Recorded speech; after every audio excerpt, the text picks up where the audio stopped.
కోసం, బంధువులు ఇంకో బంధువు కోసం, ఒక వ్యక్తి ఇంకో స్నేహితుడి కోసం, ఒక ఊరి వారి కోసం, ఒక నాయకుడు తన పరపరంలో ఉన్న వారి కోసం ఏదైనా పనులు చేసినా సేవ చేసినా కూడా ఆ యొక్క పని ఆ యొక్క సేవ స్వీకరించమని కూడా, ఈ యొక్క నమాజులు ఉపవాసాలు ఇవి కూడా స్వీకరించమని కూడా ఈ యొక్క ప్రార్థన ద్వారానే దేవుణ్ణి అడగాలి. వల్ల నా ప్రార్థన స్వీకరించు, నా నమాజ్ స్వీకరించు, నా ఉపవాసం స్వీకరించు, నా యొక్క దాన ధర్మాలు స్వీకరించు, నా పరిపాలనలో ఉన్నటువంటి మంచి కార్యాలు స్వీకరించు, నా తప్పులను క్షమించు, నాకు మంచి మార్గాన్ని ప్రసాదించు. ఇలా ప్రార్థన మనం చేసేది. ఇంకొకటి నమాజ్ మనం చేసిన అన్ని కార్యాలు కూడా దేవుడి వద్ద స్వీకరించబడాలంటే నమాజ్ స్వర్గానికి తాళం వంటిది అని, నమాజ్ స్వర్గానికి తాళం వంటిది అని.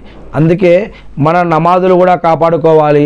అలానే కేవలం నమాజులో ఉన్నప్పుడే కాకుండా కూర్చున్నప్పుడు, పడుకునేటప్పుడు, లేచినప్పుడు, మెలకు వచ్చినప్పుడు, పని చేస్తూ ఉన్నప్పుడు, నడుస్తూ ఉన్నప్పుడు, ఆడుకుంటున్నప్పుడు, తింటున్నప్పుడు, ఇలా ప్రతి క్షణం కూడా అల్హమ్దులిల్లా మనం ప్రార్థన ఆరాధన అనేది చేసుకోవచ్చు, చేయొచ్చు.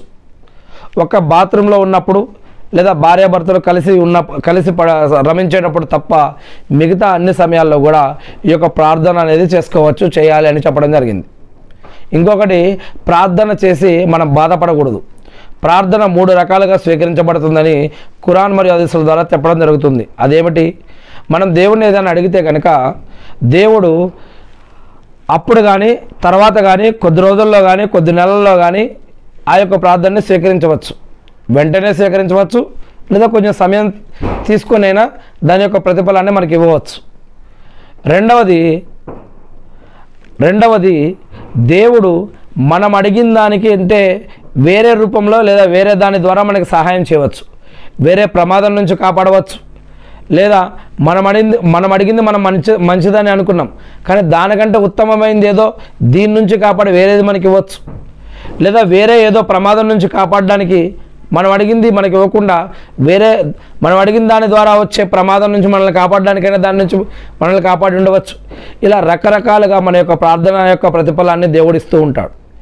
ఇక మూడవది, కొంతమందికి కొన్ని ఫలితాలు ఇహలోకంలో ప్రసాదించకుండా వారికి ప్రళయ దినం రోజు దాని యొక్క ప్రతిఫలాన్ని ఇస్తాడు. ప్రళయ దినం రోజు అల్లా దగ్గరికి వెళ్ళినప్పుడు మీరు ప్రపంచంలో అడిగిన యొక్క ప్రతిఫలం మీరు లభించలేదని మీరు అనుకున్నారు, దాన్ని మీరు ఇక్కడ దాచిపెట్టాను, దాని యొక్క ప్రతిఫలాన్ని మీరు ఈరోజు పొందండి అని పరలోకంలో కూడా వస్తుంది. ఇలా 3 రకాలుగా దువాకి చాలా విలువ ఉంది.